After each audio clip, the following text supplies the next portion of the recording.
Hello and welcome to another video where I show you how to get the very top grades. That's what my channel is about, and that's what excites me about making videos. In this video I'm going to teach you about 9 key things. So they're not totally secret, but they are secrets. Why? Well, I've got this information from looking at exam answers that the exam board publish. Now, why is that secret? Well, because they put it on the secret part of their website. Your teacher can find these examples, but they have to know they're there. They have to have gone and looked. So I've gone and looked for you, and rather than just go through the mark scheme, which is really tedious, isn't it? I've looked at 9 things that those examples do, and I'm going to show you what they mean. So let's start in with number 1. In question 5 of paper 2, the most common problem that students have is they come up with lots of ideas and quite a few paragraphs, a different idea in every paragraph. But what you need to do is sit down and think, well, what's the best order in which to put these paragraphs in order to make my point? So, in the middle of level 3, and let's just pause there, you might be saying, logically, well, what grade is that, Mr. Salles? Well, that comes back to the secret part. It changes every year. The grade boundaries change every year. However, in the middle of level 3, you'd expect to find either grade 5 or grade 6. Okay?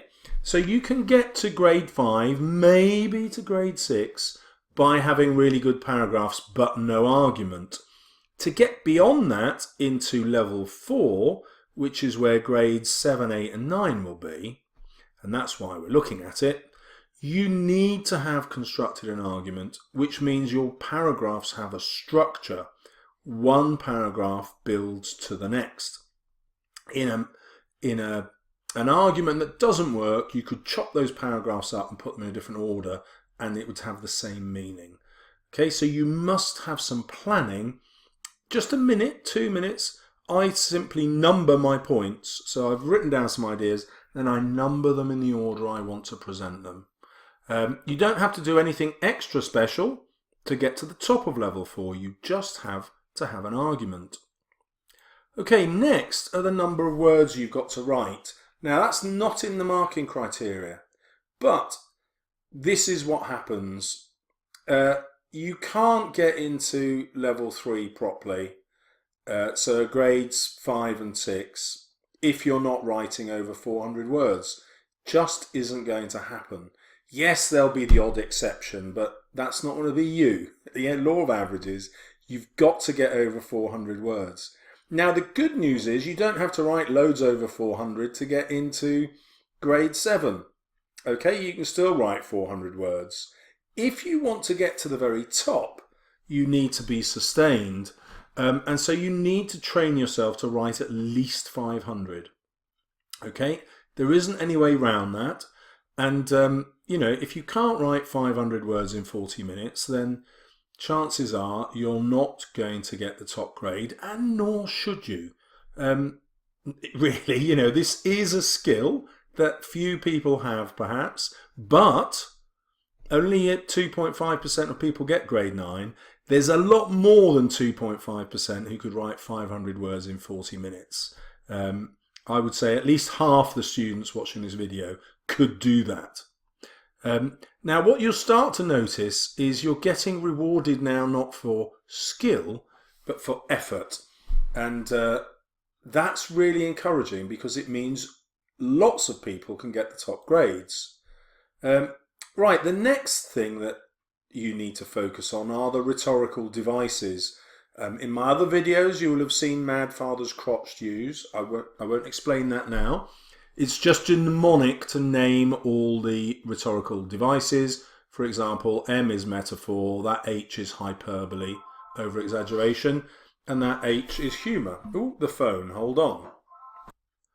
So at grades 5 and 6, you find that students use not many similes or metaphors.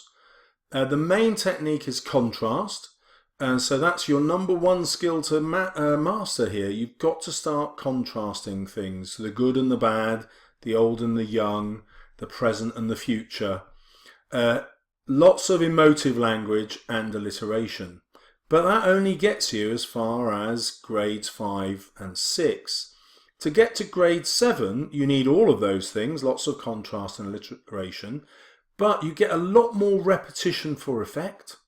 Loads of direct address. Many students just think of that as you, but it's also we. And then the things in bold here, triplets, where you organize your sentences into 3 parts. And I'll demonstrate that later in the video or make a new one. I'm not sure. Don't want this one to be too long. Lots of metaphor. Once you start introducing metaphors, you become much more sophisticated. And then the final thing, which comes down to effort and practice, is that there's a rhetorical device in every single sentence, and that's what gives evidence of crafting. And when I show you this, I will give you 3 examples in each sentence. Now, there's an element of being good at the subject in that, but 80% of it is just practice. If you practice it, you'll just get better. It's not that you don't know what a simile is, or you don't know what alliteration is, or you don't know what direct address is, we don't know what a metaphor is. Yeah, you know all this stuff. You just have to practice it to make sure you're doing it. That's what's going to make you great at this subject. Now, at the very top, so someone getting a grade 9, they will have all of those things, but the thing that will stand out most is the metaphor. They'll have many more metaphors and rhetorical questions. Now we come back to the idea of mistakes. So although accuracy marks are only 16 out of the 40, they actually do influence the examiner more than that.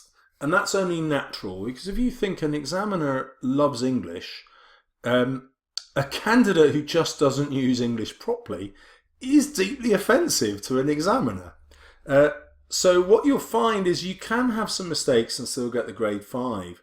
So a grade 5 answer that the examiner supplied had 12 problems with commas or the comma splice, which you remember is using a comma instead of a full stop. To get to the grade 7, you can only afford 4 mistakes, and that's 1 every 40 words or so. Now often I'll see students do 1 every 10 words. That's quite normal. And that's not because they're stupid, it's because they're lazy and they haven't decided they're going to practice being correct. Okay? You need to practice being correct. It's not that you don't know how to use a comma, and it's not that you don't know how to use a full stop. You know, you're just not practicing it so that under timed conditions, it's right. Okay, well the good news is you don't have to be perfect to get a grade 9. So that 550 word example still had 3 mistakes in with the commas or comma splice, although what I would say is they were all in the last sort of 80 words. So the examiner had already made up their mind, you know, in the first 200 words, my God, this is brilliant, I'm going to give it a top mark. So that's another tactic, is make sure the beginning of your answer is as brilliant as you can make it. Okay, spelling mistakes. Now again, there is an element of ability here. Some people are just blessed with the ability to remember spellings. But if you want to get better at spelling, there is no magic to it. You don't have to be clever to get better at spelling. Again, you just need practice. Well, what happens in the examiner's mind is really clear here. 9 spelling mistakes in the grade 5-6 response. 1 spelling mistake in the grade 7 response, 0 in the grade 9. In other words, that's a shortcut in the examiner's head for how good you are. And so even if your other skills are brilliant but your spelling's bad, it's going to psychologically affect the examiner. Now let's also look at that grade 5-6 response and see what words were misspelt. Sensible, repercussions, adventurous, immense, bizarre, ludicrous, these. And with the exception of these, all those words are a sign that this candidate is really trying to use excellent vocabulary. And that's why they can still get up to a potential grade 6, despite the spelling mistakes. But once you move up to grade 7, you need to make hardly any mistakes at all. So this candidate had reminisce, which is a tough one, and that old mistake there and there. And the top one made no mistakes at all. Okay, next is the difference between the range of punctuation. So at grades 5 and 6, students basically use full stops, commas and question marks, and that's it. Once you get to grade 7, you're starting to use apostrophes and speech marks. I think you should use more than that, but you know, it's not hard to learn to use a semicolon, for example, or a colon. And the good news there is you don't need a massive range. You just need to make sure that you're using different sorts of punctuation. Well, I've got a trick for you which will help you do that, and I'll demonstrate it to you in the later video. One trick is this, how you start your sentences. So I teach all my students, start your sentences with a different word each time, and then you're bound to get at least a grade 5. And that's what we find when we go and look at the examples the examiner's given us. My advice turns out to be absolutely true. Well, thank God for that. So you can see, by and large, each word is different here. And my highlighted words, however, and rejection, one is a connective, and I should have typed that in really. The rejection is an abstract noun. So thinking in the abstract is a way of showing the examiner you're being more sophisticated. And starting sentences with verbs is another one. Well, here the candidate didn't start with any verbs. Let's look at the grade 7 answer. Now you can see from my highlighted ones that we've got 4 of these being verbs, and one of which is an imperative, an instruction. Let. So let's do blah blah blah blah blah. That's an instruction. There is an abstract noun, which was globalization. And the examiner specifically commented on that as a skill of good writing. Again, you'll see that the sentences start in different ways. And then finally, in the top one, these sentences start in different ways, but we've now got 4 verbs and 2 of those are imperatives. So you can see in the examiner's head, starting sentences with verbs is the thing that's going to make most difference to their assessment of your ability to write a sentence. Now, interestingly, it doesn't matter really how many sentences you've got. So if you're writing over 400 words, like these 2 candidates, you'll end up with similar numbers of sentences. But you need to have what I call the show-off sentence. And any sentence over 30 words is a show-off sentence.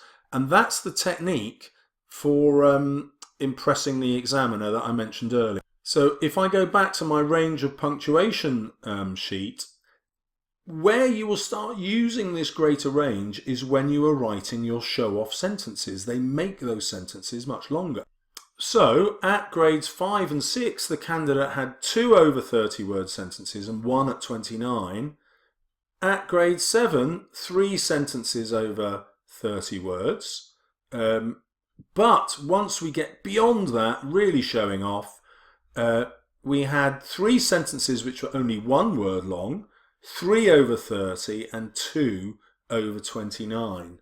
And it's this combination of the dramatically short sentence and then the big really long show-off ones that really impress the examiner. Okay, well, does that take a level of genius in the subject? No, I don't think it does. Okay, it does help to be really clever to do that, but if you can work out how to use a semicolon and how to use a dash, which is not that hard, you can then write those kinds of sentences. And even if your sentences aren't as interesting at the candidate at the top of level 4, well, they will be as interesting as the candidate at the bottom of level 4. So suddenly you've moved from a 5 or 6 to a 7 just by learning to use this sort of punctuation.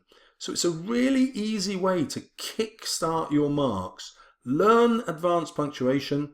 That forces you to write more interesting sentences, and that forces the examiner to give you higher marks. And then finally, students often ask me, well, how many paragraphs should I write? And that's, as you can see, not a good question. So at 5 or 6, the candidate wrote 5 paragraphs, but remember it was 450 odd words. At level 7, grade 7, the candidate wrote 9 paragraphs, but the whole piece was only just over 400, I think it's 414 words long, and fewer paragraphs were written by the student getting a grade 9, only 7, but they wrote 550 odd words. So your real test here is how many words you write, and as we have just seen, the length of your show-off sentences and the number of show-off sentences. Okay, so there is the summary of the skills that I've been teaching you, and now I can explain why these bits are in bold. The ones that are in bold are just about your personality. Are you prepared to do the work and the practice? If you are, you will be able to do those 5 things that are highlighted. They are not skills that only clever people can do. They are skills that determined people can do. You need an element of cleverness for number 3, using rhetorical devices and using a range of punctuation. But I hope I've shown you through this video that you don't need super cleverness for that. You just need practice, which will build your skill. It's just like becoming a carpenter. You know, if you went out to build table and garden chairs now, you'd be rubbish at it.